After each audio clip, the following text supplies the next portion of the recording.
My story, well, my journey to where I am today began when my dad took his own life. It's going to be 10 years next year that it happened, and it was a big shock, huge shock.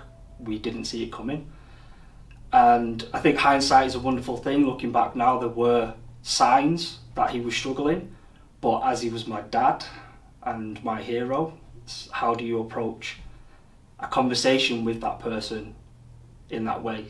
I didn't know how to speak to him. So looking back, yeah, there were signs, but at the time it was a huge shock. I was the one that found him, along with my brother and sister, and that was the start of my, I suppose, journey with depression, PTSD, and all that entails. And it took a few years, because at the time I was newly married. I'd only been married 3 weeks at the point my dad passed, and we were expecting our first child. So I had so much going on at that time. We were just moving into our first home.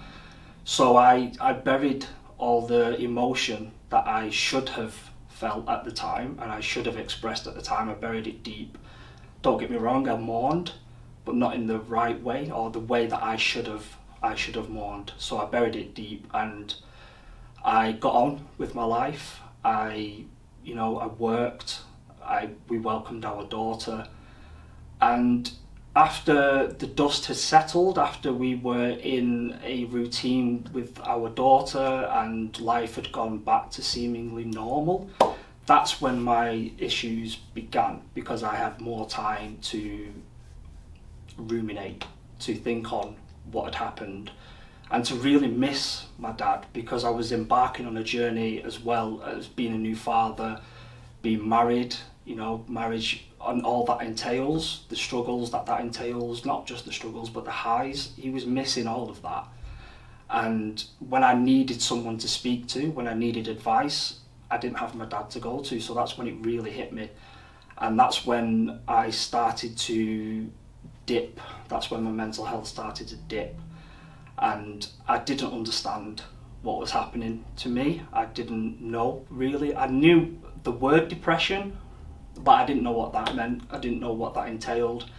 and I didn't know how to cope with it, and I didn't tell anyone, especially not my wife, because I was the husband and I was the one that was supposed to be strong and was there to keep the ship afloat. So I kept it to myself until I couldn't, until it burst out of me, and I suppose it was an attempt at taking my own life. I went to I had a breakdown, and I took myself to a motorway bridge, and I stood on the bridge for some time. And what stopped me at that point was there were school children crossing the bridge. So I decided not to do what I was wanting to do at that time. I got home, and my wife had called an ambulance because we'd had an argument before I'd left to go to the bridge. So she knew, she could see in me that there was something, that she was scared that I was going to try something. So she phoned an ambulance. I was taken to A&E, seen by the time, I think it was the crisis team there, I can't remember their actual name, but yeah, I was seen by them, and I was very good at masking my true emotion at the time. So I said, yeah, it was just a blip, I'm fine, I won't do it again, let me go home. And they did give me a safety plan, sent me on my way, and I wasn't fine. I was just not wanting. What I thought would happen would be I would be taken to a mental institution. If I told them truthfully how I felt, I would be taken there, locked away, key thrown away, and I'd never see the light of day again. So I was scared of that. So I didn't truly tell them how I was feeling, and so, but I kept a good lid on it for a few years after that. And then, there were times where it sort of it came out of me, but I put that down to stress, to work stress. And then something changed. I can't say what that was, but I started to really, because when I first took myself to the motorway bridge, it was sort of done on the spur of the moment, in the heat of the moment, through emotion. But I think it was 2017 to 2018 I started to really plan my death, and I researched and I felt a bit of peace when I decided to do it. I think knowing I was going to do it was, it helped. It was like a weight off my shoulders. And when the day came, certain things happened which meant I couldn't do it the way I wanted to do it. So instead, again, the heat of the moment, I just got a load of pills and took them all and overdosed. I was taken to hospital, and then I was put on a mental health ward voluntarily. So I wasn't sectioned, but I was there voluntarily, but it was still really frightening because I didn't know what to expect. And I was kept waiting for a long time because beds are an issue, and I was told I was going to go to Essex. I had kids, wife. That frightened me to death because I didn't know when I'd be coming back. But luckily I got a bed at Tameside hospital, so I went there, and it was a frightening experience going there, and it took a few weeks to really adjust to it. And I think because it was the first time, I didn't put my heart and soul into it. I just wanted to go home. So again, I told the doctors, the nurses, told them whatever it is they wanted to hear, just so I could get out, really. And I did. After I think it was 11 weeks, I got out and went home, but I wasn't better.